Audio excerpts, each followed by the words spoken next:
Viola Desmond was a Canadian-born entrepreneur and civil rights activist in the early 1900s. Having a white mother and a black father, it was very hard for her to grow up in a segregated Nova Scotia. The racism and injustice Viola in the 1940s and many other black Nova Scotians had been dealing with since their first migration in the 18th century was brutal. Throughout history, black people in Nova Scotia were mainly slaves, poorly treated, often belittled, and told that they were the least superior race, which is truly appalling. Even after slavery became illegal, Nova Scotia remained a highly segregated province. During her life, Viola had to deal with the struggles of having a white parent and a black parent. Consequently, she found herself torn between two groups that were racially opposed with each other, and eventually chose to identify with her black community. She wanted justice for her people and wanted life to be easier for everyone.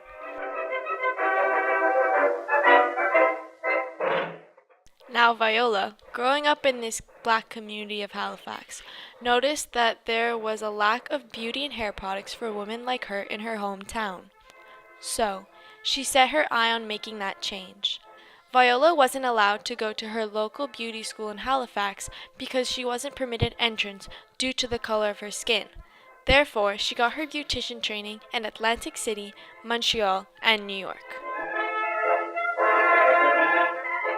After her studies, she went back to her hometown and opened her own beauty salon, started a makeup line, and she founded the Desmond School of Beauty Culture to give women of color in her community an opportunity to get an education and start their own businesses.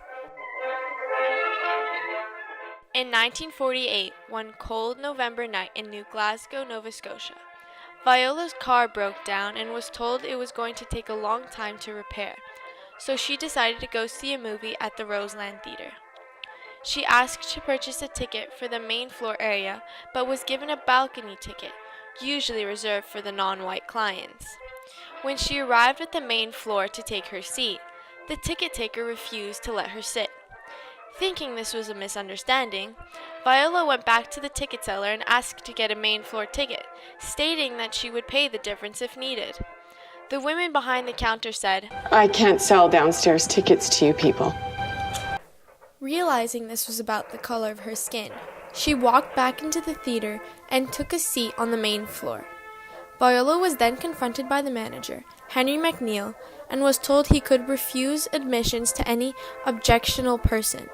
She wasn't objected and was, in fact, sold a ticket, so she stayed seated.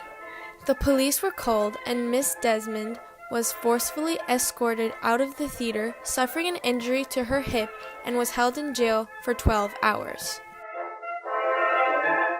Soon, her story was brought to the attention of the public, and things started to change for black people in Nova Scotia and throughout Canada. Viola Desmond was a pioneer for human rights, often compared to Rosa Parks, even if Viola came before Rosa. She is now honored for her actions of rebellion against racism by becoming the new face of Canada's $10 bill. She will be the first black person and the first non-royal woman to appear on a regularly circulated banknote. Her face being on the bill shows how far we've come as a country when it comes to civil rights. It also shows how deeply sorry Canada is towards African Americans and that we congratulate them for their braveness and determination for freedom. With this new $10 bill, Canadians will be reminded how Viola stood up for her rights. One woman's actions can really make a difference.